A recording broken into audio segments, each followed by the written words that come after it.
एक छोटे से गांव में एक मछली व्यापारी था।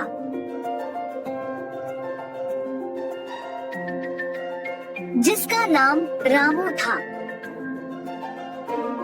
वह बहुत लालची था और सोचता था कि वह सबसे ज्यादा पैसे कमाएगा।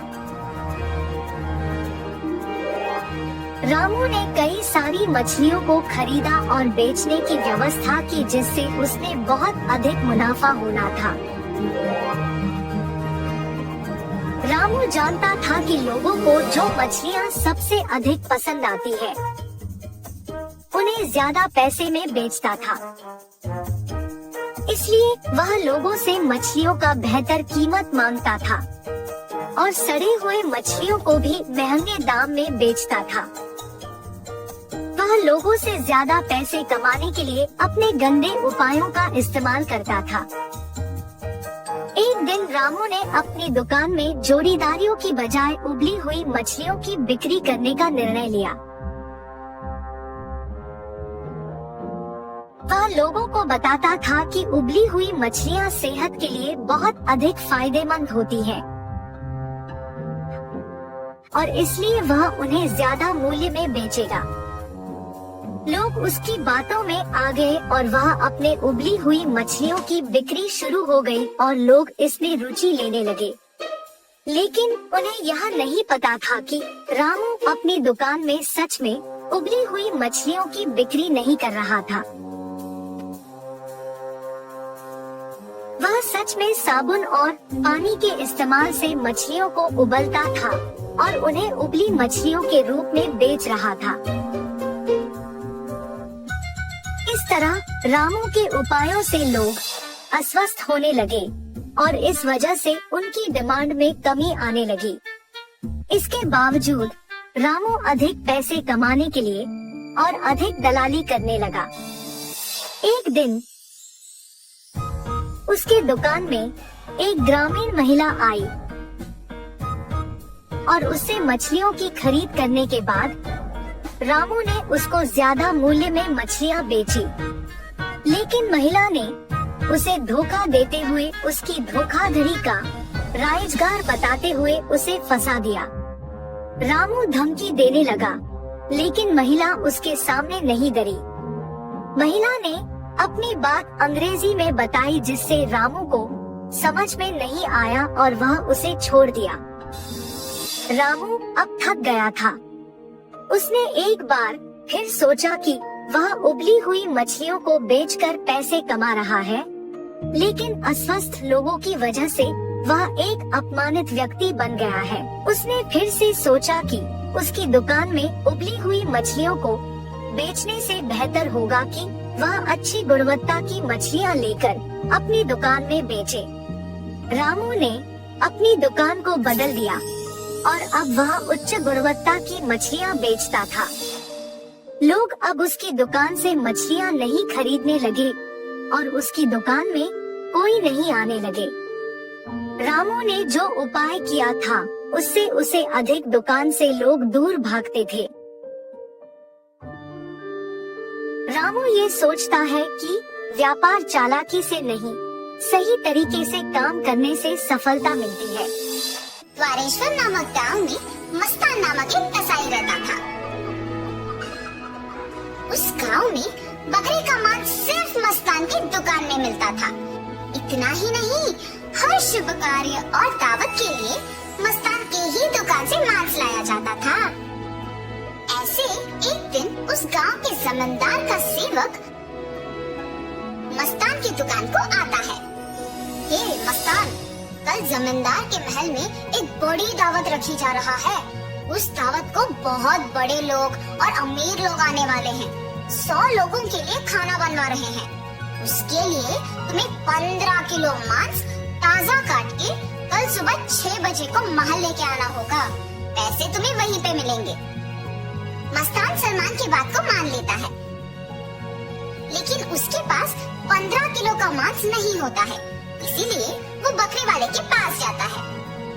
रमेश भैया, दरवाजा खटखटाता है।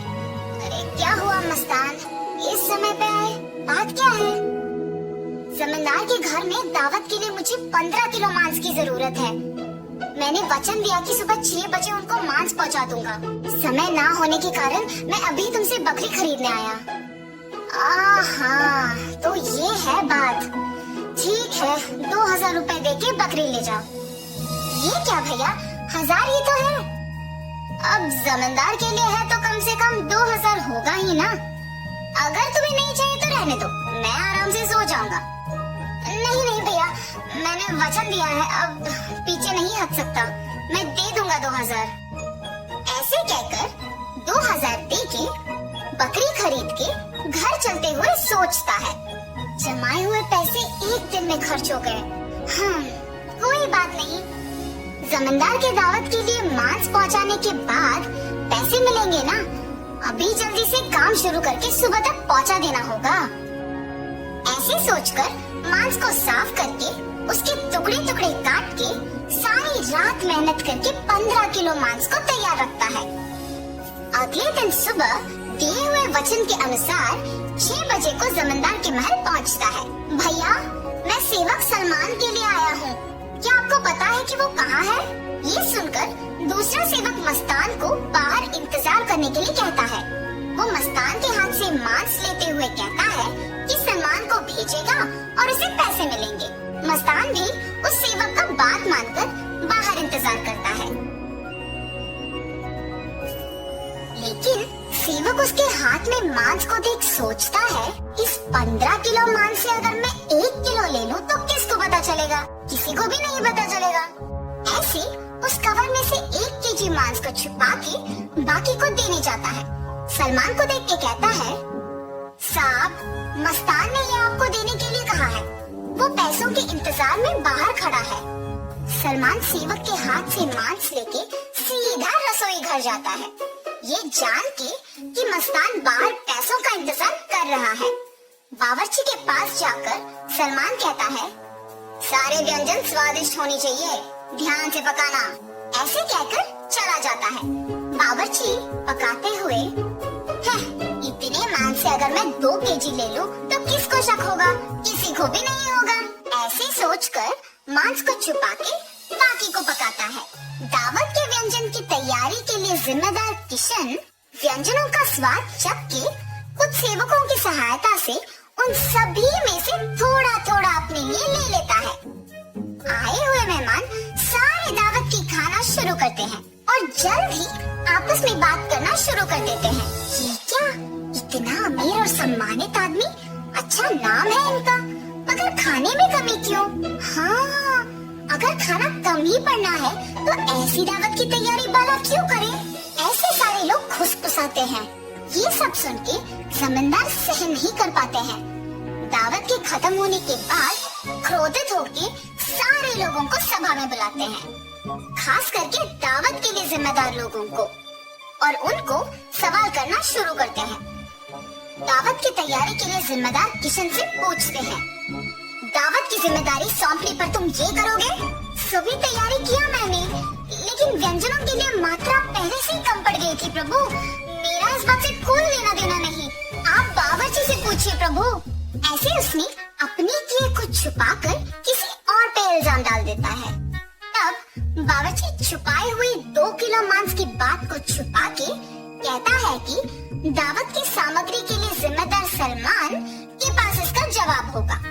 ऐसे उस बात से छुटकारा पाता है। सलमान भी औरों की तरह मांस के दिए गए 6000 रुपयों को मस्तान को ना देकर अपने ही पास रख के, ये जानते हुए कि मस्तान पैसों का बाहर इंतजार कर रहा है, जमींदार से ये बात छुपाता है और कसाई मस्तान पे इल्जाम डाल देता है कि उसने मांस कम मात्रा में दी है। अभी जाके मैं उसका काम तमाम करता हूँ प्रभु, ऐसे कहता है। उसी सभा में मौजूद मस्तान उस इल्जाम का सहन नहीं कर पाता है। सभा में से जमींदार के सामने आके कहता है, जमींदार साहब, इस पूरे गांव में मैं अकेले कसाई हूँ। पिछले 10 साल से मैं ये व्यापार कर रहा हूँ और इतने साल से आपके घर में हर कार्य और हर दावत पे मैंने खुद मांस दी है, मगर कभी भी ऐसी मुसीबत नहीं आई। आपके घर में दावत का नाम सुनते ही 1000 की बकरी को 2000 में बेचते हैं। सुबह आके मैंने मांस को पहुंचा दिया और आपके सेवक सलमान ने मुझे मांस के पैसों के लिए सुबह से इंतजार करवाया। सलमान को मांस देने के बहाने से एक और सेवक मेरे हाथ से मांस लिया और मुझे बाहर इंतजार करने के लिए कह दिया और ये भी कहा कि वो सलमान को बुलाएगा। उसके बाद इनमें से कोई भी मेरे पास नहीं आया। कृपया मेरा यकीन कीजिए प्रभु, आप ही की दया से जी रहा हूँ। मस्तान, मुझे तुम्हारे बारे में पता है, तुम फिक्र मत करो। सैनिकों, सलमान के कपड़े खोजो, देखो अगर 6000 रुपए मिलते हैं। खोजने पर सलमान की जेब में 6000 रुपए मिलते हैं। ऐसे उन सब में से सलमान पकड़ा जाता है और इतना ही नहीं, किशन जिन सेवकों की सहायता से सभी व्यंजनों से थोड़ा अपने लिए ले लेता है, उनमें से एक सहायक जमींदार को सच कह देता है। बावर्ची का झूठ बैग में रखे मांस कोई सेवक को मिलने पर बाहर आ जाता है और पहला सेवक जिसने 1 किलो छुपा लिया, उसने डर के मारे अपनी गलती मान ली। तब जमींदार सभी को दंडित करते हैं और मस्तान को उसके पैसे 6000 दे देते हैं और ये भी कहते हैं कि वो मस्तान के लिए हमेशा रहेंगे। तो इस कहानी का नैतिक क्या है? गलती का सजा मिलेगी ही मिलेगी, इसीलिए ईमानदारी से जीना ही अच्छा है। एक समय में एक गांव में वीरेंद्रा नामक एक बड़े आदमी रहते थे। वो बूढ़ा आदमी उसके बेटे रोहित, बहू सरला और पोता रोशन के साथ एक छोटे से घर में रहता था। रोहित उसी गांव में खुद के एक व्यापार करता था। उसमें चिकन रोल्स और एग रोल्स बनाकर उन्हें बेचता था और उसके द्वारा आए हुए पैसों से उसके परिवार का देखभाल करता था। एक दिन वो हमेशा की तरह चिकन रोल्स बना के बेचने लगता है। चिकन रोल, गर्मा गर्म चिकन रोल, स्वादिष्ट चिकन रोल, आइए बाबू आइए, ऐसे जोर जोर से चिल्लाते हुए आते जाते लोगों को वो पुकारता था। एक दिन उसके पिता उसके दुकान जाते हैं। बेटा रोहित, मुझे बहुत भूख लग रहा है, बहू ने अब तक घर में कुछ बनाया नहीं और मैं रुक नहीं पा रहा हूँ, इसलिए मैं यहाँ आया हूँ। अगर आपको इतना भूख लग रहा है तो घर पे खाना चाहिए था। अगर बहू ने कुछ बनाया नहीं तो रुक लेना था, लेकिन ऐसे दुकान आ जाना क्या है? आप क्या समझ रहे थे पापा? आप वहाँ खड़े होकर मेरा समय वृथा मत कीजिए, चलिए घर चले जाइए। उसके बेटे के ऐसे बात करने के कारण वो निराश होके वहाँ से उसके घर चले जाता है। अपने बेटे और बहू को उनकी तरफ ऐसे बर्ताव करते हुए देख और बिल्कुल भी गौरव से पेश आते हुए ना देख वो बूढ़े आदमी बहुत बुरा मानते थे। इतना हो जाने के बाद भी वो घर छोड़कर इसीलिए नहीं जाते थे क्योंकि उनको बेटे पे बहुत प्यार था, इसीलिए वो सहते हुए वो गम में ही जी लेते थे। दूसरी तरफ रोहित को उसके बेटे रोशन से बहुत प्यार था। वो अपने बेटे को बहुत लाड करता था और जो भी उसको पसंद था वो हमेशा उसको देता था और उसका सारा खाली समय वो सिर्फ अपने बेटे से खेलते हुए बिताता था। एक दिन अचानक रोशन को बुखार आता है और जब रोहित को ये बात पता चलता है तो वो अपना दुकान, व्यापार सब छोड़कर घर जाके सिर्फ उसके बेटे के ख्याल रखने में लगे रहता है। वो दुकान ना जाकर सिर्फ घर पे रह के उसके बेटे का देखभाल करते हुए उसी के बारे में सोचते हुए दुख में ही बैठे रहता है। उसे ऐसे दुखी देख उसके पिता रोहित के पास जाकर ऐसे कहते हैं, बेटा रोहित, फिक्र मत करो, रोशन को बुखार आया है, वो ठीक हो जाएगा बेटा। पापा, आपको क्या पता, बुखार है, कम हो जाएगा, यही कहना है आपको, जैसे आपको सब कुछ पता है। ऐसे वो गुस्से में उसके पिता से बात करता है।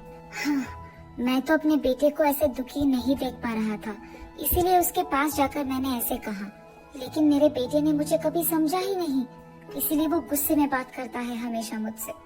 एक समय में मैंने भी अपने बेटे का ऐसे ही ख्याल रखा था, लेकिन अब तो मेरा बेटा मुझसे बात भी नहीं करना चाहता है। ऐसे सोचते हुए वो बहुत दुखी होता है और उसके बेटे पे प्यार को अपने ही अंदर रख के वो वहाँ से चले जाता है। अगले दिन भी रोहित के बेटे का बुखार कम नहीं होता है और इसी कारण रोहित उसके बेटे को लेकर उसके घर के बाहर बैठ के उसको देख के दुखी होते रहता है। ऐसे जब बाप बेटे दोनों वहाँ पे बैठे थे, उनसे कुछ ही दूर में दीवार पे एक कौवा बैठा था। उसे देख वीरेंद्रा ऐसे पूछता है, बेटा रोहित, वो दीवार पे क्या बैठा है? मुझे ठीक से दिखाई नहीं दे रहा है, तुम बताओगे?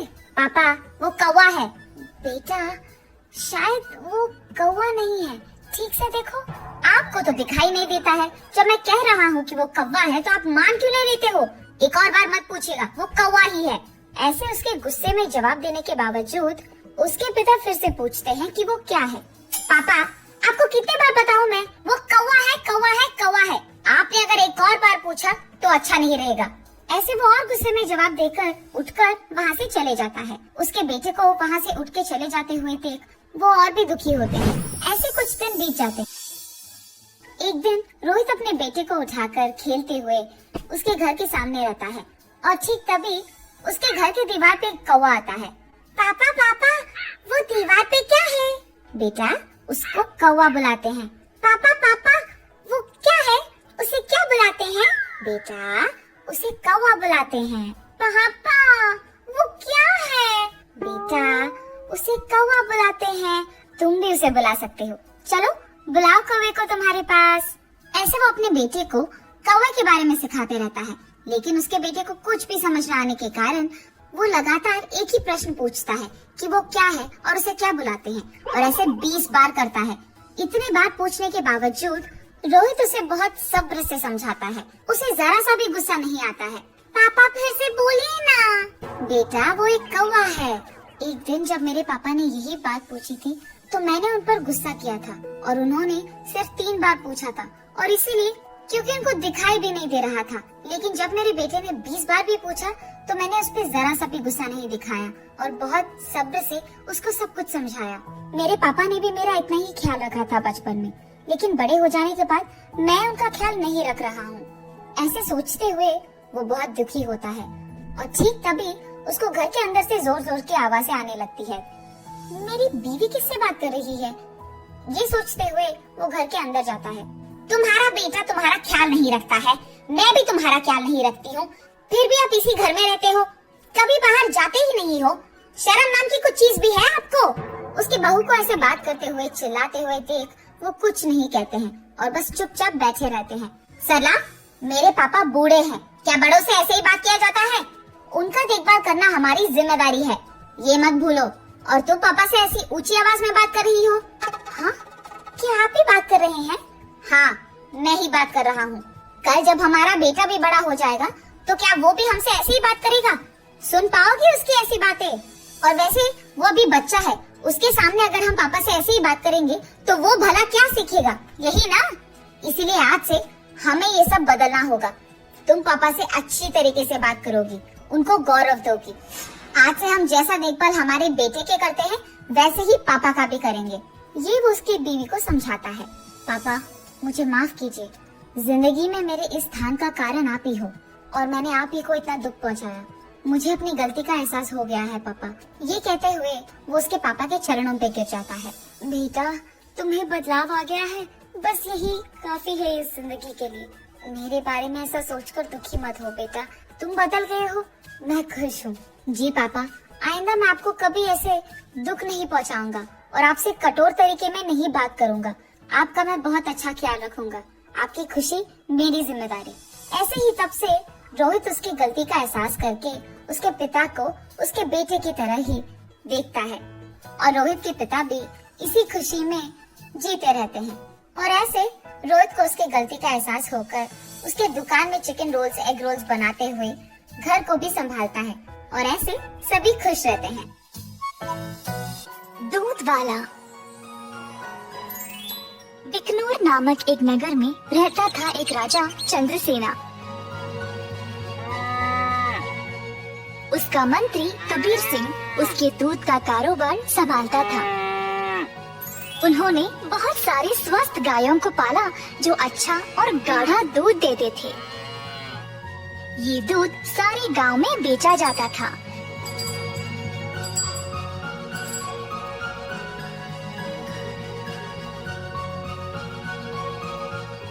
कबीर सिंह खुद सब कुछ संभालता था। कबीर सिंह की पीढ़ी भी महाराजा के लिए काम करते आ रहे थे और इस वजह से चंद्रसेना उसका बहुत आदर करती थी। कबीर सिंह ने भी राजा को कभी भी निराश नहीं किया। सारे गांव में उसका अच्छा नाम था। हर रोज कबीर सिंह खेत पर जाता था। उसने बहुत लोगों को काम पे रखा गायों की देखभाल के लिए, ताकि वे अच्छे से खाए और सेहतमंद रहे। गायों को घास चराने के लिए वह दिन में कम से कम 2 बार भेजता था।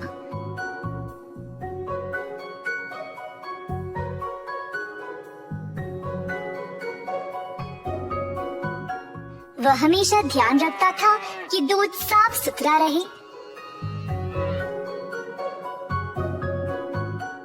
दूध निकालने के बाद वह 10 दूध वालों को देता था ताकि वह गांव में जाकर बेच दे।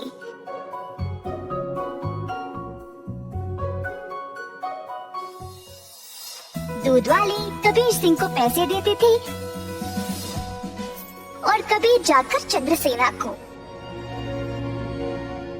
चंद्रसेना ने देखा कि कैसे कबीर ईमानदारी से काम करता था और उस पे पूरा भरोसा रखा। महाराज कबीर के साथ अच्छा बर्ताव करते थे और कबीर राजा के बारे में भी अपनी बहनों को बताया करता था। एक दिन जब कबीर घर वापस आया तो उसने अपने बहनों को बहुत गुस्से में और परेशानी में देखा। क्या बात है, तुम सब इतने गुस्से में क्यों हो? हम तीनों की उम्र हो गई है शादी के लिए, पर क्या फायदा, शादी के लिए पैसे ही नहीं है। कपड़े और गहनों को छोड़ो, हमारे पास खाने पीने के लिए पैसे काफी नहीं है। मैं तुम लोगों के लिए ही इतना मेहनत करता हूँ, अगर इससे भी खुश नहीं हो तो मेरी सारी मेहनत ही बेकार हो रही है। आप तो महाराजा के मंत्री हो ना, पर आप अपनी आमदनी किसी भी जरूरतमंद को दे देते हो और आप दूध का कारोबार भी संभाल रहे हो ना अकेले, उसमें भी कोई मुनाफा नहीं मिल रहा है आपको। ऐसा क्यों? शायद हमारी कोई फिक्र नहीं है इसीलिए। तीनों बहनें रोने लगी और कबीर को बहुत बुरा लगा। अब तुम सब मत रो, मुझे बर्दाश्त नहीं होता। अब बोलो मैं क्या करूं? मैं वही करूंगा। वैसे आपको ज्यादा कुछ करने की जरूरत नहीं, आप दूध का सारा कारोबार संभालते हो ना। अगर आप उसमें थोड़ा पानी मिलाकर बेचोगे तो आप ज्यादा बेच पाओगे। हाँ, और अधिक दूध से आप ज्यादा मुनाफा भी कमा सकते हो। पर ये तो धोखा हुआ, मैं राजा के साथ ऐसा नहीं कर सकता। कबीर सिंह ने ऐसा करने से मना कर दिया था, पर उसकी बहनों ने उसको भावुक करके जैसे तैसे उससे ही काम करवा ही दिया। कबीर सिंह अक्सर कमाए गए पैसे राजा को देता था और बाकी के पैसे अपनी बहनों को देने लगा। मुझे ऐसा करना नहीं पसंद, ये आखिरी बार है, इसके बाद मुझे ये सब करने के लिए नहीं बोलना। कबीर की बातें सुनकर बहनों ने उसको पैसे वापस किए और घर छोड़कर जाने का नाटक करने लगे। कबीर की पूछने पर तीनों ने धमकी दी कि वे घर छोड़कर चले जाएंगे। मजबूर होकर कबीर को उनकी बात माननी ही पड़ी। कमाए गए पैसे राजा को देकर अधिक पैसे अपनी बहनों को देने लगा। ये सिलसिला कई दिनों तक चलता रहा। कुछ ही समय में कबीर की बहनें नए नए साड़ियाँ और गहने खरीदने लगी और अच्छा खासा खाने भी लगी। उनकी जिंदगी ही बदल गई। घर पर बैठे बिना तीनों सच धज के बाहर घूमने लगी, सबके आगे दिखावा करने के लिए।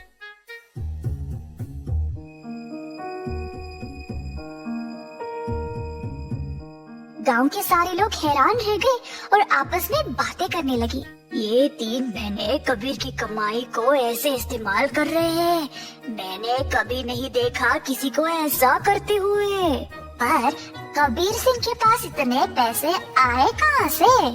सब लोग कबीर के बारे में बातें करने लगे और बाकी के मंत्री कबीर की कमाई पर ईर्ष्या करने लगे, तो इस बात पर जांच करना शुरू कर दिए। जल्द उनको सच पता चल गया कि वह दूध में पानी मिलाकर बेच रहा था। 70% राजा को देकर बाकी के 30% अपनी जेब में डाल रहा था। खेत के कारीगरों से मंत्रियों ने ये बात का पता लगाया। सारे मंत्री गए राजा के पास और उनको पूरा सच बता दिया। अब क्योंकि राजा को कबीर से बहुत लगाव था, उनको इस बात पर यकीन ही नहीं हुआ, पर उनके पास और कोई रास्ता नहीं था सिवाय कबीर को दंड देने का। तीनों बहनें आए कैद खाने अपने भाई को देखने के लिए और उनको बहुत बुरा लगा कि उनकी ही वजह से उनका भाई आज जेल में बंद पड़ा है। बहनों को अपनी गलती का एहसास हुआ और तीनों गए महाराजा के पास और उनको सब सच बताया कि असल में ये सब उन तीनों की ही गलती है और कबीर दोषी नहीं है। उन्होंने राजा से भीख मांगी कबीर को छोड़ने के लिए। जब राजा ने ये सब सुना तो उन्होंने तीनों बहनों को भी कबीर के साथ कैद खाने में ही डाल दिया और कहा, दंड केवल गलत करने वाले को ही नहीं, गलत सोचने वाले को और गलती में हिस्सा लेने वाले को भी मिलनी चाहिए।